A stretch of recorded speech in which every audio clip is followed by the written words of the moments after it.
പ്രവർത്തിക്കാനുള്ള വാൽവുമാറ്റലും അറ്റകുറ്റപ്പണികളുണ്ട്. മനുഷ്യരുടെ മാത്രമല്ല വാഹനങ്ങളുടെയും ഡെമോക്രസിയും ബ്യൂറോക്രസിയും ഉന്നതോദ്യോഗസ്ഥന്മാരുടെ ഹിപ്പോക്രസിയും വെള്ളവും കിട്ടില്ല, വെളിച്ചവും കിട്ടില്ല, ഉള്ളിയും കിട്ടില്ല, ഉള്ളക്കിഴങ്ങും കിട്ടില്ല, ഉപ്പും കിട്ടില്ല, ഒരു കോപ്പും കിട്ടില്ല.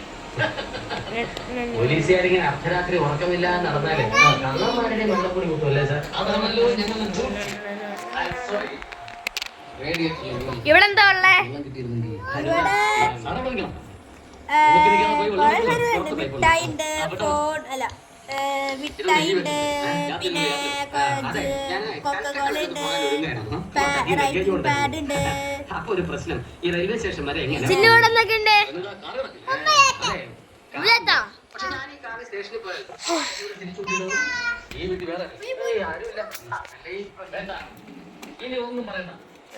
കളിക്കാൻ പോണ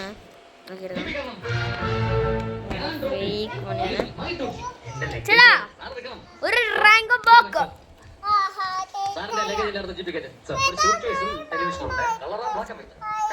റെയിൻബോ ബോക്ക് വിടണ. കൊണ്ട് ഇതൊക്കെ ജനസേവനത്തിന്റെ ഒരു ഭാഗമാണ്. സാർ ഒന്ന് മനസ്സിലാക്കാം, പണ്ടത്തെ പോലീസ് അല്ല ഇന്നത്തെ പോലീസ്. ഇന്നത്തെ പോലീസ് ജനസേവനത്തിന്റെ ഒരു മാതൃകയാണ്. ഞാനത് മറന്നു. എന്ത് ജനസേവനം വീട് കൊടുക്കുന്നില്ല, ഞാനത് എപ്പോഴും മറക്കും. ഇതാ നമ്മൾ മലയാളത്തിന്റെ ഏറ്റവും വലിയ പുഴ. ഇത്രയും വലിയ വീടൊക്കെ കൂട്ടിയിട്ട് പോകുമ്പോ പോലീസിനെ പറ്റി ജസ്റ്റ് ഇൻഫോം ചെയ്യണ്ടേ? വളരെ കൂടുതലാണ്. എത്ര വെറൈറ്റീസ് ഉള്ള കൂടെ നിൽക്കുന്നവരെ പോലെ കൂടെ നിൽക്കുന്നവരാണ് ഏറ്റവും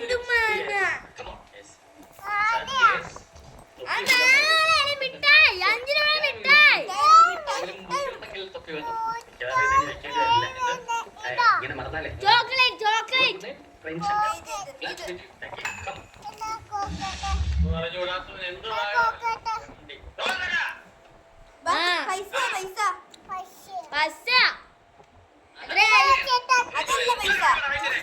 ഇങ്ങോട്ട് വരും പൈസ പൈസ പൈസ ഇപ്പഴല്ല, കുറച്ച് ദിവസമായിട്ടുള്ള വെറുതെ ഇരിക്കുക.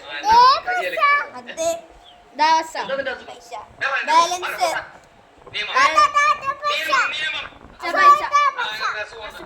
നിന്റെ പേരിന്റെ അറ്റത്തുള്ള ഈ ബിരുദം MD കരുതേച്ച് മാറ്റിയടാ. അയ്യടാ മാറ്റിയടാനെ, അതിന്റെ ബിരുദമല്ലാത്ത നാട്ടുകാർക്ക് മുഴുവൻ അറിയാം. അതിന്റെ ഇനീഷ്യല MD, കടത്തിൽ ദാമോദരൻ. ദാമോദരൻ എന്ന് പറയുന്നതിന്റെ അച്ഛന. ഇനി ഇതൊന്നും നടക്കത്തില്ല. പഞ്ചായത്തിന് ആളുകൾ അന്വേഷിക്കാൻ ഈ ബോർഡിന്റെ സ്ഥാനത്ത് നിന്നെ അവര് കെട്ടി തൂക്കും. പിന്നെ അറിയാത്തൊരു പഞ്ചായത്ത്, നീ അറിയാത്തൊരു പഞ്ചായത്താടാ. അരണം മാറി ഇൻസ്പെക്ടർ വരുന്നത് മായിച്ചാൽ നിന്റെ ശരീരം കരിക്കട്ടായാലും നിന്നെ പിന്നെ ജിംസ് വൈദ്യുതി വൈദ്യുതി വിളിക്കുന്ന പണ്ടേ പറഞ്ഞിട്ടുണ്ട്.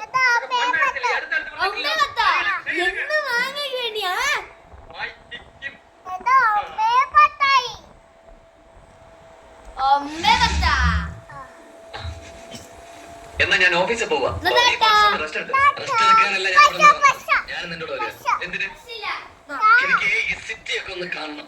കൂട്ടത്തിൽ നിന്റെ മുതലാളിയൊക്കെ എന്ത് എന്റെ ജോലിക്കാരി സംസാരിക്കണം. എന്തേ പിന്നെ എപ്പോ പറ്റും? അതെ, എംഡിയുടെ മൂഡ് നോക്കി വേണം. എംഡിയുടെ മൂഡ് നോക്കി പറയുന്നത് മുഖത്ത് നോക്കി പറഞ്ഞാൽ പറ്റില്ലേ? ജയ, നീ ഇവിടെ ഇരുന്നാ മതി. ഉച്ചക്ക് ഞാനിങ്ങ് വരാം. കേട്ടോ? കേട്ടില്ല? നീ ഒരു പുല്ല് പറയുന്നതാ, പുല്ല്. ജയ, ഞാൻ മനഃപൂർവ്വം ചെയ്തതല്ല. നിന്റെ കയ്യിൽ പൈസ ഉണ്ടാവുന്ന കരുതത്. എന്റെ കയ്യിൽ എവിടുന്നാ പൈസ? എനിക്കെന്താ സ്പിരിറ്റ് വെച്ചോളൂ? പൈസ തൊട്ട് അമ്മ നിന്നെ ഏൽപ്പിച്ചത്. എനിക്ക് ഞാൻ പോകുമ്പോ നിനക്കൊരു വാക്ക് പറയാറില്ലേ? ഏത് വാക്ക് പറയണം? എന്നെ കൊണ്ട് ആ വാക്ക് പറയിപ്പിക്കില്ലേ?